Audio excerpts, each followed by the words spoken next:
Good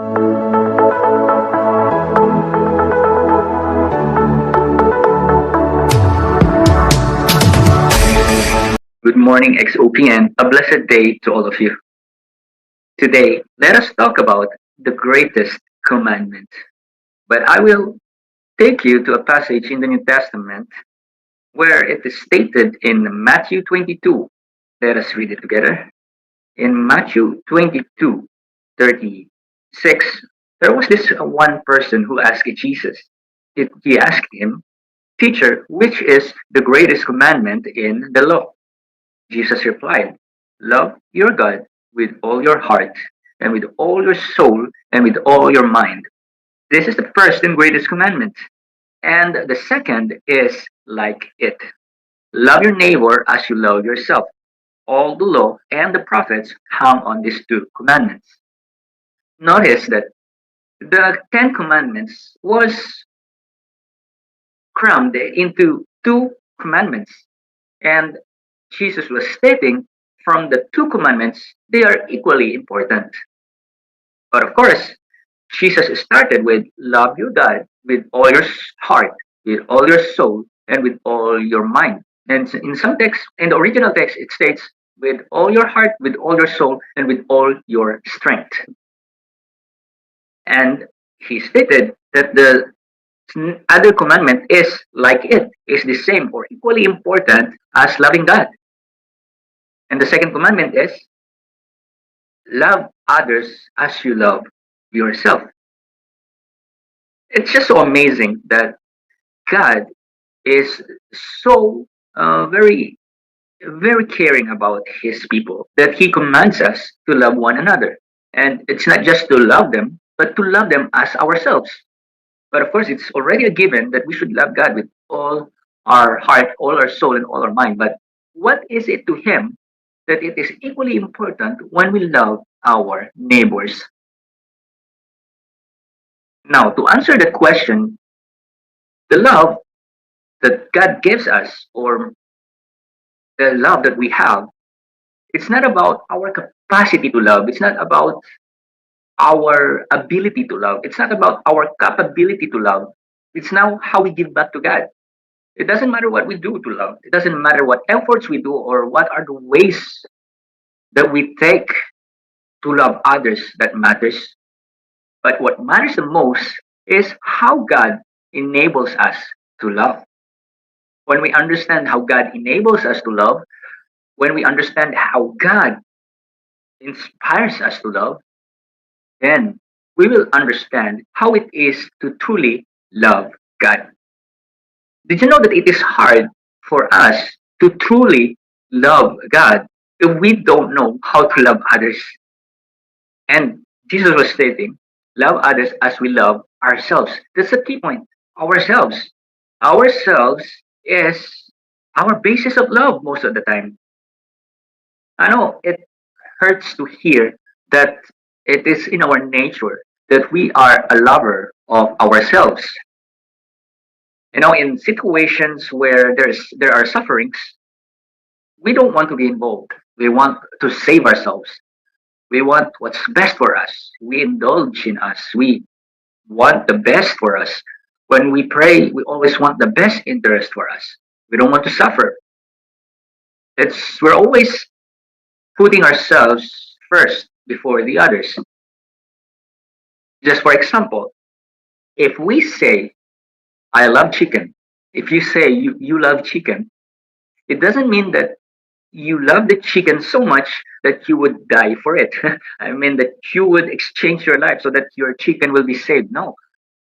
What you mean by you love chicken is that you love the taste of chicken. You love it how it really, really suits your taste buds, how it really tastes and how it makes you healthy, the texture of it, how you cooked it. And it's always about ourselves, how we indulge ourselves. The same thing when we love fish. It's not like because you love your fish so much that you are willing to fight people when they hurt your fish. You love how the face, how the taste of the fish is. You like how it makes you feel. You like how it makes you um, healthy and everything. And that's exactly what's happening when we say we love God. Most of the time, we say that we love God because we indulge in what He does for us. Let me repeat. Most of the time, we say we love God because we like the feeling of indulgement in what He does for us. Do we love God because of what He can do for us? What He is doing in our life? Do we just love God because He is just able to make us feel in ways where sufferings are not available or just out of existence? We love the peace that He gives to us. We like the provision. We like the blessing. We like the miracles. And most of the time, we just forget about loving God for who He is. Sorry for telling the truth, but that's how the truth is when it comes to our love for God. Love is about giving. Love is all about giving.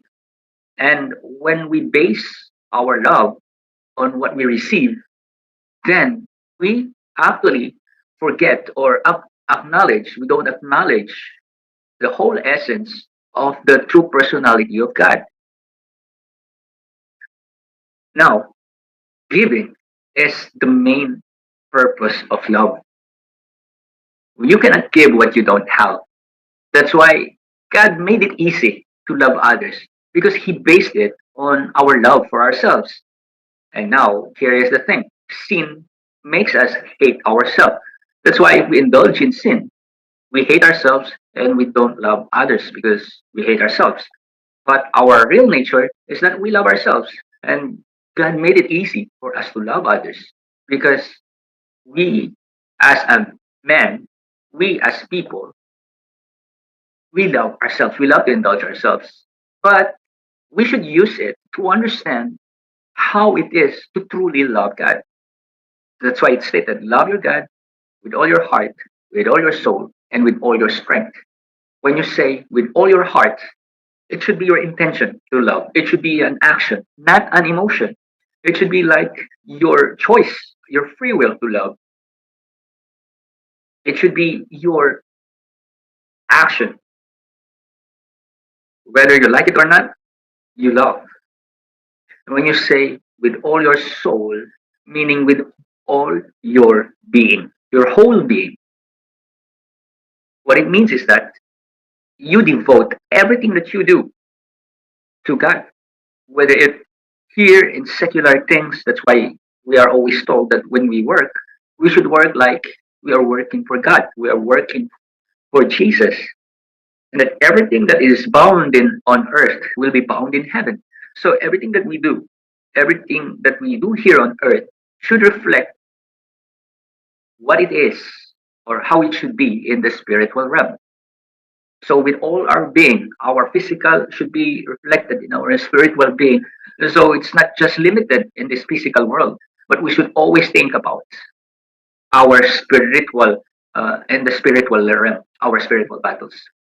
I mean, when you say love God with all your strength, meaning not it doesn't talk about our limitations, but it talks about the unlimited things that God placed in our hearts. That's why God told us that God placed an eternity in the human hearts and no one can fathom it. Meaning we should love God in ways that we don't know. Because there is always something that we can give to God, even though that we don't know it. God is saying that there are always limitless options, limitless potentials in how we can offer our love to God. It's like when we wake up, we didn't even think about being saved, but it is there, and God is making every possibilities possible.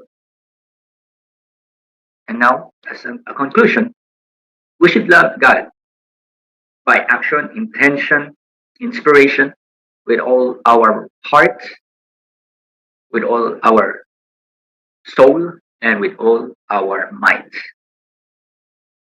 And love is all about giving. The best form of love is always about giving. You cannot forgive if you don't, if you are not the one who is the first one to give. You cannot love people if you don't give, expecting nothing in return. Amen. I hope you're blessed. God bless you all.